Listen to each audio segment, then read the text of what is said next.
Students, welcome to my YouTube channel. Today आज हम start करने वाले हैं आपकी क्लास 8 का चैप्टर नंबर 8 साइंस सब्जेक्ट का। चैप्टर का नाम जैसा कि आप जानते हैं सेल स्ट्रक्चर एंड फंक्शंस। इसमें हम क्या जानेंगे कि सेल्स क्या होते हैं, सेल का स्ट्रक्चर किस तरीके का होता है, यानी कि सेल किस चीज़ से मिलके बना होता है और उनके फंक्शन क्या होते हैं, ये हम जानेंगे इस चैप्टर में। पहले मैं आपको एक इंट्रोडक्शन देती हूँ कि आप अपनी बॉडी का एग्जांपल लीजिए। आपकी बॉडी जो है वो किससे मिलके बनी है? काफ़ी सारे डिफरेंट सिस्टम से मिलके बनी है, like digestive system, respiratory system और भी नर्वस सिस्टम। तो ये जो सिस्टम्स हैं इनकी कोई कंपोजिशन होती होगी, ये भी तो किसी चीज़ से मिलकर बने होते होंगे। तो उन्हीं चीज़ों के बारे में आज हम डिस्कस करेंगे। देखिए, जैसे मैंने आपको फॉर एग्जांपल मैं आपको लेती हूँ डाइजेस्टिव सिस्टम। अब आपको पता है कि हमारे डाइजेस्टिव सिस्टम में कुछ ऑर्गन्स भी पार्ट लेते हैं, जैसे कि लिवर और इंटेस्टाइन्स और स्टमक इन दी सेंस आप ये सब चीज़ें जानते हैं पहले से, ये कहाँ होते हैं? आपके एब्डोमेन कैविटी में होते हैं। लेकिन अब ये ऑर्गन्स ये ऑर्गन सिस्टम बना रहे हैं, ये किस चीज़ से आगे मिलके बने होते हैं? तो मैं आपको एक सिंपल फिगर से बताती हूँ। जो भी हमारी बॉडी में सिस्टम होते हैं, जितने भी हमारी बॉडी में सिस्टम है, चाहे आप नर्वस सिस्टम ले लो, नर्वस सिस्टम में क्या होता है? आपका ब्रेन आता है, स्पाइनल कॉर्ड्स आती हैं और नर्व्स आती हैं, उनको भी, और डाइजेस्टिव सिस्टम को भी आप ले सकते हो। अब जैसे ये सिस्टम जो है वो डिफरेंट टाइप से ऑर्गन से मिलके बना होता है। किससे मिलके बना होता है? ऑर्गन से मिलके बना होता है। और ये जो डिफरेंट टाइप ऑफ ऑर्गन्स होते हैं, जो डिफरेंट ऑर्गन्स होते हैं, वो आगे किससे मिले होते हैं? किससे मिलकर बने होते हैं? टिश्यूज से मिलकर बने होते हैं। टिश्यूज एक तरह से क्या होते हैं? मस्कुलर कॉम्बिनेशन होते हैं। उनकी कंपोजिशन कैसी होती है? मांसपेशियों जैसी, यानी कि मसल्स जैसी। अब आगे हम जानेंगे कि ये जो टिश्यूज हैं, ये टिश्यूज किससे मिलकर बने होते हैं? तो ये जो टिश्यूज हैं ये मिलकर बने होते हैं सेल से। अब आगे हम वीडियो में ये जानेंगे कि ये व्हाट इज सेल, ये सेल होता क्या है। चलिए करेंगे किस बारे में? डिस्कवरी ऑफ सेल के बारे में। डिस्कवरी ऑफ सेल, मैंने यहाँ टर्म यूज़ किया डिस्कवरी, क्योंकि मैं इसको इन्वेंशन नहीं कह सकती। डिस्कवरी का मतलब होता है कोई चीज़ जो पहले से प्रेजेंट है, हमने उसका पता लगाया, यानी कि खोज कर दी उसकी अपने। लेकिन अगर मैं बात करती हूँ इन्वेंशन का मतलब है कुछ भी नया क्रिएटिव बनाना, यानी कि हमने कुछ भी नई चीज़ का इन्वेंशन किया, मतलब कि कुछ नई चीज़ बनाई। तो मैंने यहाँ टर्म यूज़ किया डिस्कवरी ऑफ सेल। अब देखिए, सेल जो होता है वो एक बहुत ही ज़्यादा छोटा स्ट्रक्चर होता है, यानी कि वो हमारी नेकेड आई से हम नहीं देख सकते, हम अपनी आंखों में अपनी नॉर्मल आई साइट से उसको नहीं देख सकते।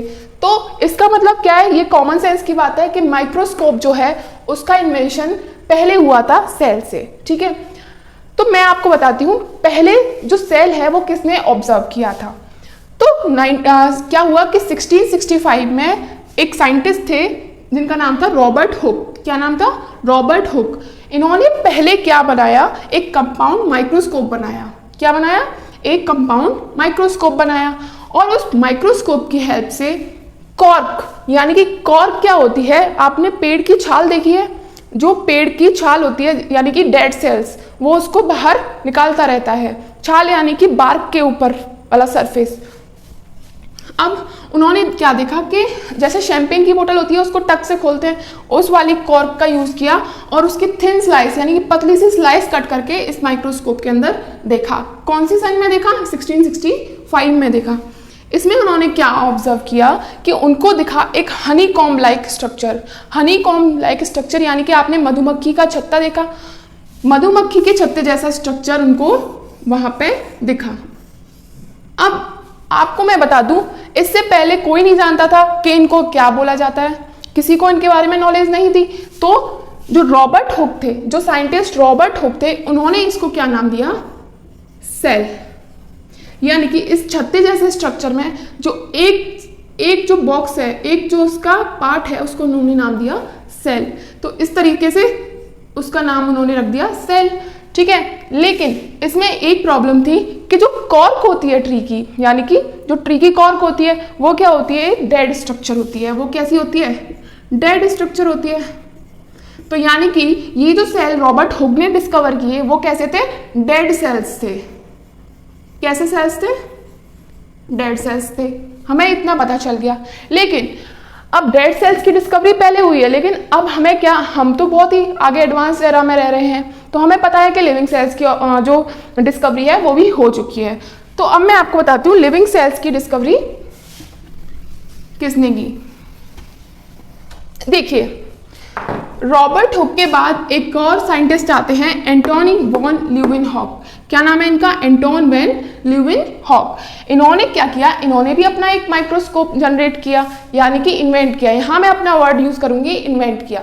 तो अब ये जो साइंटिस्ट थे एंटोन वैन ल्यूवेनहॉक, इन्होंने क्या, सिंपल माइक्रोस्कोप की हेल्प से, जिसमें कैसे लेंस यूज करे गए थे, बाई कॉन्वेक्स लेंसेज यूज करे गए थे, उसकी हेल्प से इन्होंने क्या देखा, सबसे पहले ब्लड सेल्स ऑफ फ्रॉग। इन्होंने सबसे पहले फ्रॉग के ब्लड सेल को ऑब्जर्व किया। अब आपको पता है जो ब्लड सेल्स होते हैं वो लिविंग सेल्स होते हैं। फिर उन्होंने एक और चीज देखते हैं, ए ड्रॉप ऑफ वाटर। उन्होंने एक पानी की बूंद ली, उसको माइक्रोस्कोप के अंदर देखा और उसमें उन्होंने क्या देखा, सिंगल सेल्ड ऑर्गेनिज्म, यानी कि ऐसे ऑर्गेनिजम्स जो सिंपल एक सेल से बने हुए हैं, उनमें अंदर उसके कंपोजिशंस हैं। उन्होंने इसको क्या किया, ऑब्जर्व किया, और ये डिफरेंट थे, different type of single celled organisms. तो इससे हमें क्या पता चलता है, जो रॉबर्ट हुक थे उन्होंने किसकी डिस्कवरी करी थी, उन्होंने डिस्कवरी करी थी आपके डेड सेल्स की। उन्होंने डिस्कवरी करी थी डेड सेल्स की। और वहीं एंटोन वैन ल्यूवेनहॉक, उन्होंने लिविंग सेल्स की डिस्कवरी करी थी। तो इनको हम इनको क्या क्रेडिट देते हैं कि इन्होंने फर्स्ट लिविंग सेल डिस्कवर किया था। कैसा सेल? Living cell. यहाँ तक आपको पूरा क्लियर हो गया? अगर आपका इसमें कोई भी डाउट हो या फिर कोई अदर क्वेश्चन हो, आप मुझे कमेंट में पूछ सकते हैं। आगे हम टॉपिक क्लियर करने वाले हैं अपना सेल के बारे में, कि सेल कहा क्यों गया उसको। सेल का बेसिक अर्थ होता है, सेल्यूला शब्द से मिलकर बनता है, यानी कि कंपार्टमेंट, यानी कि कोई सी भी एक छोटी सी स्पेस। ठीक है, जैसे आपने देखा होगा, आप साइबर कैफेज में जाते हो, साइबर कैफेज में जब आप जाते हो तो आपको वहाँ पर डिफरेंट क्या मिलते हैं, कंपार्टमेंट्स मिलते हैं। उनमें अपना पीसी रखा हुआ होता है, यानी कि पर्सनल कंप्यूटर रखा होता है, आप उसको यूज़ करते हो, तो उनको हम सेल्स भी बोलते हैं, कंपार्टमेंट्स। तो उसी तरह से मैंने आपको बताया था कि सबसे छोटी यूनिट है, तो हमने उसको एज ए कंपार्टमेंट माना है, और इसको क्या हमने सेल बोला है। इस कंपार्टमेंट्स को क्या बोला है हमने, सेल बोला है। और ये जो सेल है वो हर एक लिविंग ऑर्गेनिज्म में प्रेजेंट होता है। उसके स्ट्रक्चर हम पढ़ेंगे, और लिविंग ऑर्गेनिज्म क्या होता है, उसकी फंक्शनल यूनिट, यानी कि लिविंग ऑर्गेनिजम्स में अपने फंक्शन प्रोवाइड करता है। जैसे कि मैं आपको फॉर एग्जांपल अगर मैं बोलूँ कि प्लांट सेल, मान लिया हमने प्लांट सेल के बारे में बात करते हैं। जो प्लांट सेल है उसमें क्या प्रेजेंट होता है, क्लोरोप्लास्ट, यानी कि क्लोरोफिल प्रेजेंट होता है। चलो, क्लोरोफिल प्रेजेंट होता है। अब ये जो क्लोरोफिल है इसमें क्या प्रेजेंट होता है, क्लोरोप्लास्ट प्रेजेंट होता है। और इस क्लोरोप्लास्ट में क्या होता है, फोटोसिंथेसिस की प्रोसेस होती है, यानी कि प्लांट्स के अंदर फूड मेकिंग की प्रोसेस कौन कर रहा है, एक सेल कर रहा है। सेल में मौजूद क्लोरोफिल के अंदर मौजूद क्या, क्लोरोप्लास्ट हमारा क्या प्रोसेस कर रहा है, सेल के अंदर फोटोसिंथेसिस करवा रहा है और फूड जनरेट कर रहा है। तो आप समझ गए क्यों इसको फंक्शनल यूनिट ऑफ लाइफ कहा गया है। चलिए हम फर्दर बात करते हैं। सेल को डिवाइड भी कर सकते हैं हम नंबर ऑफ सेल्स के अकॉर्डिंग। आगे आप शेप्स के अकॉर्डिंग और साइज के अकॉर्डिंग भी आप डिवाइड करोगे, लेकिन हमें अभी पढ़ना है नंबर ऑफ सेल्स के अकॉर्डिंग कि सेल कितने नंबर में डिविजिबल हैं। आपने पहला होता है आपका यूनिसेलुलर ऑर्गेनिज्म। जो भी ऑर्गेनिजम्स हैं, जो भी एनिमल है, जो भी ऑर्गेनिज्म में एनिमल, प्लांट और माइक्रोब सब कुछ हम शामिल कर रहे हैं जो भी लिविंग है। पहले होते हैं यूनिसेलुलर ऑर्गेनिजम्स। यूनिसेलुलर कौन से होते हैं, जो सिंगल सेल से बने होते हैं। किससे बने होते हैं, सिंगल सेल से। सिंगल सेल यानी कि सिर्फ एक सेल बना होता है, उसी में पूरा लाइफ फंक्शन इनका हो रहा होता है। आपने प्रीवियस क्लास में अमीबा के बारे में पढ़ा है, अमीबा, पैरामीशियम और यूग्लिना एक्सेट्रा, इसके कुछ एग्जाम्पल्स हैं जो कि क्या बने होते हैं, एक सिंगल सेल से बने होते हैं। दूसरा आता है हमारा, दूसरा क्या है, मल्टी सेलुलर ऑर्गेनिजम्स। ये मल्टी सेलुलर ऑर्गेनिजम्स क्या होते हैं, इनको हम डिफाइन करते हैं वो एनिमल्स या वो प्लांट्स या वो ऑर्गेनिजम्स जो एक से ज़्यादा सेल से मिलकर बना होता है। ठीक है, एक से ज़्यादा सेल से मिलकर बना होता है। जैसे कि ये एक सेल है, इसमें सेल्फ फंक्शनिंग हो रही है। ये क्या होता है, अब आपको एक एग्जांपल के थ्रू बताती हूँ। जैसे कि प्लांट और मान लीजिए ह्यूमन बॉडी बहुत सारे सिस्टम से मिलकर बना होता है, ऑर्गन से मिलकर बना होता है और पूरा एक सिस्टम बना होता है। अब आप बताइए, क्या ह्यूमन बॉडी एक सिंगल सेल के द्वारा परफॉर्म हो सकती है? पूरी बॉडी को, स्ट्रक्चर को चलाने के लिए सिंगल सेल काफ़ी नहीं है। सो सेल का एक विस्तृत यानी कि बड़ा रूप सिस्टम, ऑर्गन सिस्टम, और यानी कि एक ऑर्गेनिज्म पूरा बना होता है डिफरेंट टाइप्स ऑफ सेल से और डिफरेंट नंबर ऑफ सेल से। तो इनको क्या कंसीडर किया है हमने? Multi cellular. ठीक है, तो इसके एग्जांपल्स में आप ले सकते हो plants, animals including human beings. Now students, अब हम ये जानते हैं कि नंबर ऑफ सेल्स के अकॉर्डिंग हमने दो तरह से डिवाइड किया है सेल्स को, यूनिसेलुलर और मल्टी सेलुलर। अब हम ये जानेंगे शेप ऑफ सेल के अकॉर्डिंग हमने कितने टाइप में एक सेल को डिवाइड किया है। एक सेल यानी कि सेल्स को कितनी टाइप से हमने डिवाइड किया है। फर्स्ट ऑफ ऑल हम पढ़ेंगे ओवल। ओवल आपको अच्छे से पता है, आपकी ज्योमेट्री, मैथमेटिक्स में आपको अच्छे से पता है ओवल शेप क्या होती है। It is like a egg shape. तो जो एग शेप्स होती है सेल की, this like this one, this is a oval shape cell. और ये किस में पाया जाता है? एक एल्गी जिसका नाम है क्लेमाइडोमोनस। क्या नाम है? क्लेमाइडोमोनस। इसकी शेप कैसी होती है? ये एक सिंगल सेलुलर ऑर्गेनिज्म है और इसकी शेप कैसी होती है? ओवल होती है। This is an example of oval shape of cell. Secondly हम अगर स्टडी करें तो हम स्टडी करेंगे अबाउट स्फेरिकल शेल। स्फेरिकल यानी कि round shape, round in the sense आप बिल्कुल राउंड, यानी कि अर्थ के स्ट्रक्चर जैसी राउंड शेप अगर आप कंसीडर करें तो उनको हम बोलेंगे स्फेरिकल सेल्स। अब इसका एग्जांपल अगर मैं आपको दूं तो ह्यूमन बीइंग के red blood cells, human being including other animals also, जो रेड ब्लड सेल्स होते हैं उनकी शेप कैसी होती है? राउंड होती है। कैसी होती है? राउंड होती है। और इसी राउंड शेप को क्या बोलते हैं? स्फेरिकल शेप बोलते हैं। आगे मैं आपको थर्ड टाइप कंसीडर कराऊं तो होता है सिलेंड्रिकल। सिलेंड्रिकल आपको पता है मम्मी का बेलन, जो मम्मी का बेलन छोड़ो, ये जो मार्कर है वो सिलेंड्रिकल है। आप देख सकते हो ये एक सिलेंड्रिकल शेप है और ये राउंड है, राउंड सिलेंड्रिकल। इस रोलर शेप आप कह सकते हो, रोलर शेप भी आप कह सकते हो सिलेंड्रिकल शेप को। अब ये जो सिलेंड्रिकल होते हैं, इसके एग्जाम्पल अगर मैं आपको बेस्ट एग्जाम्पल दूं तो जो कार्डियक सेल्स होते हैं, कार्डियक, जहां भी आपको नाम सुनाई दे कार्डियक का मतलब होता है हार्ट। कार्डियक क्या रिजेंबल करता है? हार्ट। यानी कि हमारे हार्ट के जो मसल्स होते हैं उनके अंदर जो सेल्स होते हैं वो कैसे होते हैं? वो सिलेंड्रिकल शेप के होते हैं। अंडरस्टैंड? नाउ फोर्थ टाइप पे अगर हम ध्यान दें तो होता है इलोंगेटेड। इसके नाम में ही आप समझ रहे हो, लॉन्गेटेड यानी कि लॉन्ग, यानी कि ये सेल्स जो होते हैं वो थोड़े लंबाई में ज्यादा होते होंगे। तो ये क्या होते हैं? इलोंगेटेड, यानी कि लेंथ इज इंक्रीज्ड और डिक्रीज्ड। इनकी जो लेंथ होती है वो समय समय पे इंक्रीज भी की जा सकती है और डिक्रीज भी हो जाती है। अब देखिए इसका एग्जाम्पल, परफेक्ट एग्जाम्पल आप देखो, मसल सेल। हमारी मांसपेशी जो कि कहाँ प्रेजेंट होती है? पूरी बॉडी में होती है, लेकिन हम एग्जाम्पल लेंगे अपनी स्टोमक मसल्स का। आपने देखा होगा कोई इंसान बहुत पतला है, इसका मतलब ये नहीं है कि उसमें मसल्स कम है, उसमें बराबर मसल्स होंगी, लेकिन उसकी जो मसल्स होंगी वो कैसी होंगी? श्रिंक पोजीशन में होंगी, ज़्यादा एक्सपेंड या ना फैली हुई नहीं होंगी। वहीं अगर हम कंसीडर करें एक मोटे इंसान को, उसकी जो मसल्स होती है वो कैसी होती है? ज़्यादा फैली हुई होती हैं। फैली हुई होती है इनका मतलब इंक्रीज होती है, और जो पतले पर्सन्स में होती है वो डिक्रीज हो जाती है। मोटे इंसान जब पतले होते हैं तो क्या होता है? मसल्स कम थोड़ी होती है, मसल्स सिर्फ अपना साइज कैसा कर लेती है? छोटा कर लेती हैं। और वो किस एग्जाम्पल, जो मसल्स है वो किसका एग्जाम्पल है? इलोंगेटेड सेल्स का। Okay, understand? Now we will study about further irregular shape of cells. अब ये इर्रेगुलर शेप क्या होती है सेल्स की? इसको हम कंसीडर करेंगे जो do not have regular shape, उसकी शेप को हम किसी ऑब्जेक्ट से डिफाइन नहीं कर सकते। हम बहुत सारी चीज़ों से कंपेयर कर सकते हैं बट डिफाइन नहीं कर सकते किसी शेप के मामले में, मतलब शेप नहीं कह सकते उसको।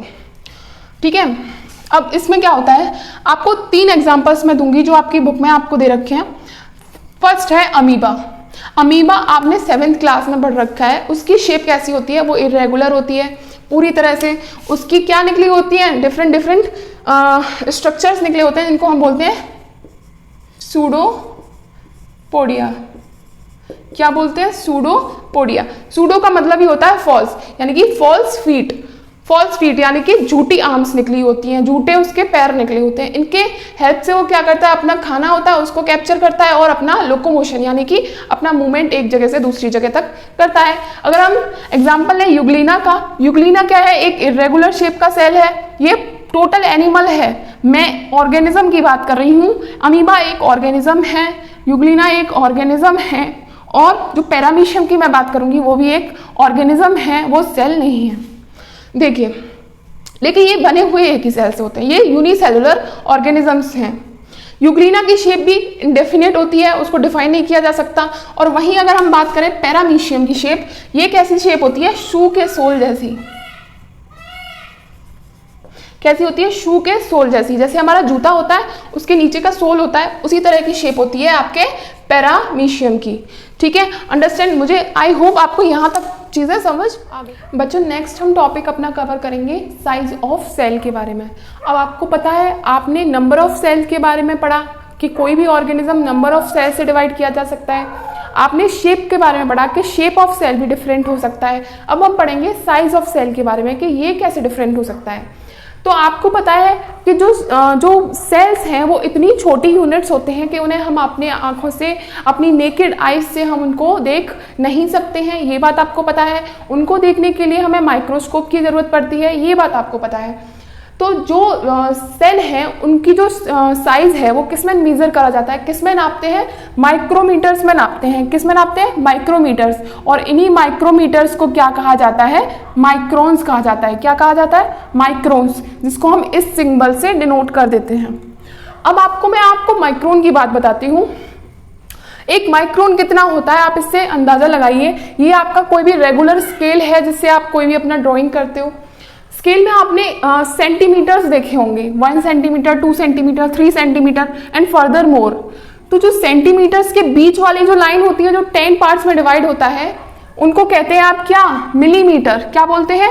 मिलीमीटर बोलते हैं। और एक माइक्रोन जो होता है 1 मतलब 1000, 1 मिलीमीटर का 1000 पार्ट कर दो, मतलब इस छोटे से मिलीमीटर का भी आप 1000 हिस्से कर दोगे, वो एक हिस्सा, 1000 में से कोई एक हिस्सा 1 माइक्रोन माना जाएगा। मतलब वो किस शेप का होता है? 1 माइक्रोन, मतलब उसका साइज 1 माइक्रोन माना जाएगा। अब हम जानेंगे एवरेज साइज कितना होता है सेल्स का। एवरेज साइज हम मान के चलते हैं 3 से लेकर 30 माइक्रोन्स तक, यानी कि 3 to 30 माइक्रोन्स हम बात कर सकते हैं कि वो एवरेज साइज होता है सेल्स का। लेकिन इसका मतलब ये नहीं है कि इससे छोटा नहीं हो सकता सेल और इससे बड़ा नहीं हो सकता, ऐसा कुछ भी नहीं है। इससे छोटे भी सेल होते हैं और इनसे भी बड़े 30 माइक्रोन से ज़्यादा बड़े सेल्स भी पाए जाते हैं और 3 माइक्रोन से छोटे सेल्स भी पाए जाते हैं। ये हम कंसिडर कर रहे हैं एक एवरेज साइज। अब हम अगर बात करें सबसे स्मॉलेस्ट सेल की, यहाँ से आपको आइडिया हो जाएगा कि मैं क्या बोल रही थी। स्मॉलेस्ट सेल की बात करें तो 0.2 to 0.5 माइक्रोन्स का होता है सबसे छोटा सेल, यानी कि स्मॉलेस्ट सेल 0.2 to 0.5 माइक्रोन्स। और इसको हम कहते हैं बैक्टीरियल सेल, यानी कि माइकोप्लाज्मा। बैक्टीरियाज में ही एक बैक्टीरिया होता है माइकोप्लाज्मा, जिसको हम कंसिडर करते हैं सबसे स्मॉलेस्ट सेल। ओके, नाउ अगर हम बात करें लार्जेस्ट सेल के बारे में, लार्जेस्ट सेल यानी कि सबसे बड़ा सेल, आपको पता है जो एग होता है वो एक क्या होता है? एक सेल ही होता है। जाइगोट क्या होता है? एक सेल ही होता है। तो लार्जेस्ट सेल, अब आपको पता है लार्जेस्ट बर्ड कौन सा होता है? ऑस्ट्रिच होता है ना। तो लार्जेस्ट सेल भी उसी का एग होगा। वो कितने माइक्रोन्स का होता है? 130 माइक्रोन्स का होता है और उसका नाम क्या होता है? Ostrich egg. ये चीजें आप भूलोगे नहीं। नेक्स्ट हम बात करें लॉन्गेस्ट सेल के बारे में। क्या? Longest cell. लॉन्ग से मतलब होता है लंबा, लार्ज से मतलब होता है बड़ा। ठीक है, लॉन्गेस्ट सेल के बारे में बात करें तो वो होता है नर्व सेल। आपको पता है हमारी नसें किससे मिलकर बनी होती है? नर्व से मिलकर बनी होती है। जो नर्व सेल होता है वो बहुत लंबे होते हैं। ठीक है, और किसी बड़े एनिमल का नर्व सेल बड़ा ही होगा, ऑब्वियसली बात है। तो क्या? Nerve cell of an elephant, इसका जो साइज है वो 3 मीटर्स लॉन्ग, यानी कि 3 मीटर लॉन्ग का एक नर्व सेल एलिफेंट में पाया गया है। तो आई होप आपको ये चीजें क्लियर हो गई होंगी कि जो साइज ऑफ सेल है वो माइक्रोन्स में नापते हैं। माइक्रोन कितना होता है? 1 1000 मिलीमीटर होता है, यानी कि 1 मिलीमीटर का 1000 पार्ट होता है 1 माइक्रोन। एवरेज साइज कितना होता है? 3 to 30 माइक्रोन्स का होता है। स्मॉलेस्ट सेल कौन सा होता है? माइकोप्लाज्मा, 0.2 to 0.5 माइक्रोन्स का। लार्जेस्ट सेल कौन सा होता है? 130 माइक्रोन्स का ostrich egg. Okay, longest cell कौन सा होता है? नर्व सेल, किसका? एलिफेंट का। कितना बड़ा होता है, कितना लंबा होता है? यानी कि 3 मीटर्स लॉन्ग होता है। आई होप आपको ये वीडियो, तो बच्चों आपको वीडियो को लाइक करना है और चैनल को सब्सक्राइब करना है, जिससे कि आगे जो भी वीडियोस आएंगी आपको उसका नोटिफिकेशन मिल जाए, या फिर आप चैनल पर आसानी से जाकर आप अपनी वीडियोस को, अपने लेक्चर्स को, चैप्टर्स को कंप्लीट कर सकें।